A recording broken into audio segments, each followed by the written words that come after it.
We're in the community of Ganeshpur in West Bengal, India, and this is a water point that is newly constructed in 2007 in honor of Daryl Swinson.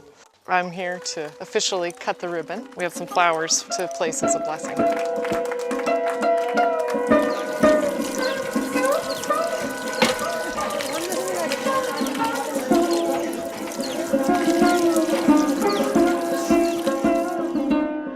Thank you so much for your warm greeting, and we're really happy to be with you here today, and especially to see the new well that's being drilled. We're in Faktipur, India, and we are visiting on a day when they're drilling their well.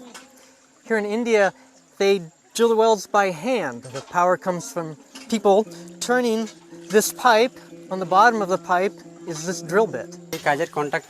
My name is Sheikh Ramat, and I am the drilling contractor on this job. I've been doing this kind of work for 17 years, and I am working with a crew of 15 people. It will take us 5 days to complete this well. Many people wonder why spend 5 days drilling a well to almost 1,000 feet when all around us is water. In fact, that water is contaminated with all the livestock you see around here. Recently, a cyclone just passed through this area, and the news reports of all of the dead animals and all of the surface water, shallow wells contaminated. The one source of water that wasn't contaminated are deep tube wells. That 1,000 feet of soil protects them from contamination here on the surface. When APS visited, everyone in the village met and quickly decided to do this project. The water committee formed and decided to collect 10 rupees per month from each of the families here to pay for the loan and also the maintenance. This was very good news for us. Good morning, everyone. It's very nice to be in the community of Uttarkashibad again. We remember visiting you earlier this year. We're excited to see that your hand pump is still working. With water points, it's very exciting when they first get drilled and they're working and you have this clean source of water, but it's very important that they keep working.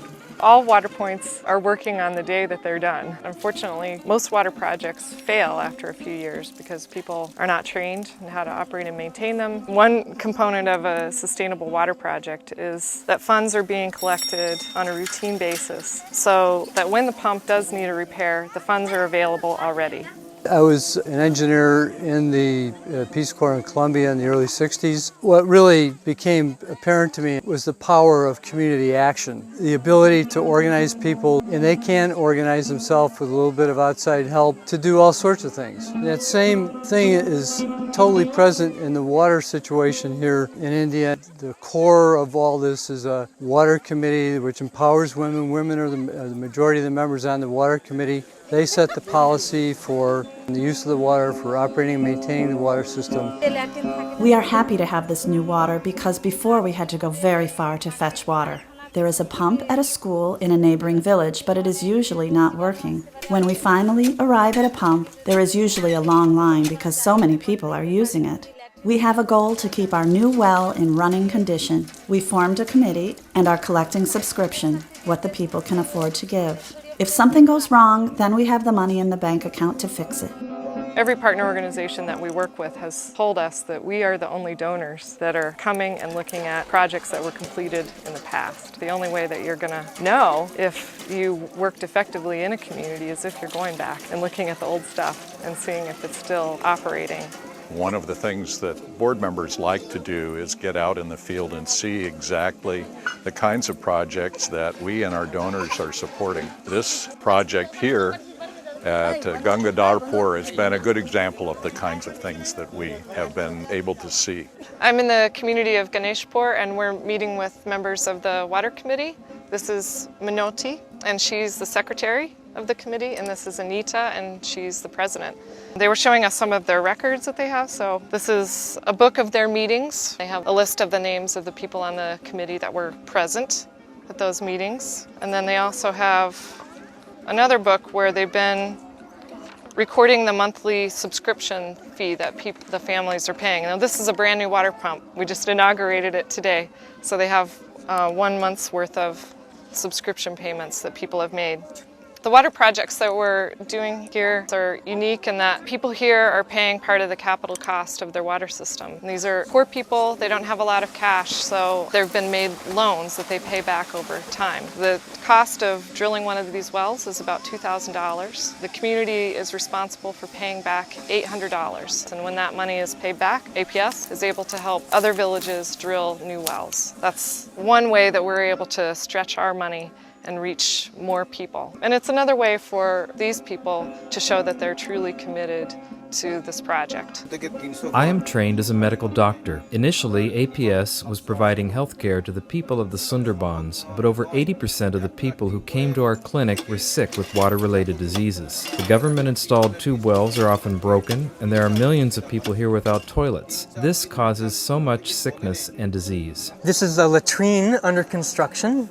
Latrines often get overlooked, but they're a key component in stopping the spread of disease in this setting. By removing this whole fecal matter from the environment, we stop the spread of human pathogens into the drinking water. Here we see them constructing a soak pit. They've dug this about 4 feet deep, and they're lining it with brick, and in between the brick, they leave gaps for the wastewater to flow out.